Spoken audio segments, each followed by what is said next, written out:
Welcome back, mutants. Time for the ongoing writer-director commentary for C for Chaos. Here we are up to episode 6 of the ongoing C for Chaos, the web series. Here we see that awesome opening animation provided by S. Brent Bowers, our resident CGI expert, so on and so forth. And of course, it wouldn't have any of the gravitas that it packs without that gravelly opening narration provided by Martin Bowes of Attrition. As always, shout out to those guys. If you need music or narration of your own, you can contact those guys. They are for hire over at www.attrition.co.uk. Now, time for C for Chaos. Whoosh! There's our little info card title dump there.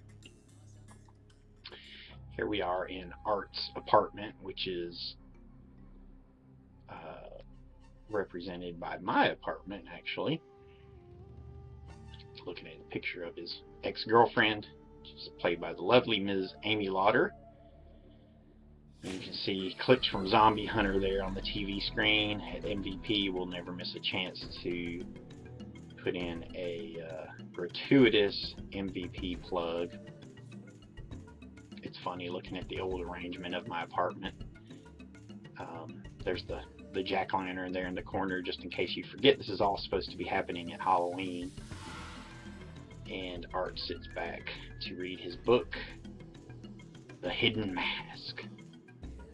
There's supposed to be an inset shot of the cover here, but we never did a mock-up of the cover, and we never shot the actual shot that we needed. So what can you do? We're probably going to run into a few places as we release these where we need more pickup shots. Now here we fade into the narrative of Gibson Reeves, one of the collectors.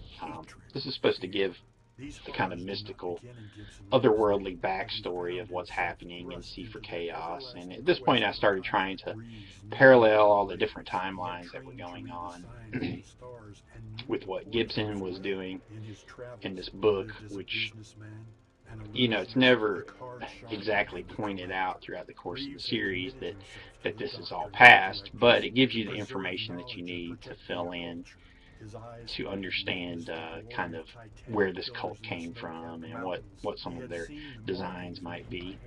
And here's our not ninjas. These are not ninjas. These were the express orders were, let's not make them look exactly like ninjas, and that's pretty much how they came out. But what can you do? That was a cool little bit of action there, and then you see our good buddy Kirk Jones reacting as the character of Goat when he gets hit by the throwing star there. Here we're off to the girls. It is worth noting that that sequence, that flashback sequence with Gibson, though it's not really a flashback. I almost lose my train of thought as Nicole comes walking up there. It's very distracting. That sequence and that little throwing star gag, that was the first official special effect that Todd A. Britt provided on our set. Before this, he had done an ear-biting gag for Zombie Hunter, and then Brent brought him in to do this throwing star gag. I think I said on a previous commentary that Todd's first effects work was actually during the scene where we killed the teens in the apartment, and that's true to the extent like that was the first scene that Todd was really involved in creatively. If I recall correctly, Brent had worked up the throwing star gag, and he had all that in mind. He was actually prepared to do it himself, but he talked to Todd, and Todd came in and did the appliance for us. And that was my buddy Kirk Jones's chance to appear on screen and get his little cameo in C for Chaos. Kirk was a co-writer of mine in our failed comic book studio, Bulletproof Muse, where we co-wrote a comic series called Timelines. I don't want to get too far into that, but that was a cool series. I thought it was anyway, because it chronicled two parallel storylines, one of these kids searching for their father and one of this father searching for their kids. And of course there's all kinds of crazy superhero dynamics and space-time dimensions involved and whatnot. So first issue was cool. It's a shame that my artist never finished drawing his last few pages, but maybe I should go back and finish those on my own. Now this sequence here, the dialogue, it's super dialogue heavy, and Nicole and Adriana did a great job with it for both of them really having no acting experience outside of this. And the idea was just to try to create something that was kind of sexy and sensual, um, just to further try to draw the audience in, make them care about these girls before anything good or bad happens to them. So we give them some time on the screen here, and they did well with this. I really overwrote it. Like I said, you know, it doesn't cost you anything to put the words on the page, so I always just tried to put whatever I could on the page to make it as engaging as possible, because it didn't cost us anything. Man, we did a great job in finding some awesome strawberries. The strawberries were huge. Um, we shot this sequence out at George's parents' house out at the beach, and it was an all weekend shoot. We only had access to this location for that one weekend, so everything we did, it needed to happen. Everything we did at that location needed to happen that weekend. So we effectively had, you know, 2.5 days, I guess, to shoot it. This was going on during the Summer Olympics of 2004 when we went to shoot this, because I remember setting my VCR recorder at the time to record the boxing when Andre Ward was actually in the middle of winning his 2004 Olympic gold medal for boxing. So we all headed out to this house for the weekend and just had a crazy time. Lots of craziness involved, you know, when you have all these wacky personalities. I kind of gave everybody a horror film boot camp where I had brought a stack of movies, and I was showing them stuff like Rosemary's Baby and Night of the Living Dead and Friday the 13th Part 4, just whatever I could to set the mood and the tone in the house so that everybody would have an understanding of the direction and the feel that we wanted going forward. And again, they did as well as they could with this wacky dialogue. You know, I mean, I have to take the full blame for the script here. So yeah, but what can you do? I mean, this is how you learn things. There's Trey Lincoln as Bianca's boyfriend, and dun dun dun, what appears to be the first sacrifice to the numbers killer. Um, Trey was actually a friend of the family. His family knew mine, and he was always involved in theater and whatnot. He wanted to be involved and wanted to get killed, so he said, "Hey, we'll find you a part, figure out a way to kill you." Now this is actually interesting because this is my cameo as the numbers killer. I think our actual numbers killer, played by S. Brent Bowers. This is all me as the numbers killer because I was the only one that could get the timing right on this. I think Brent was busy sleeping.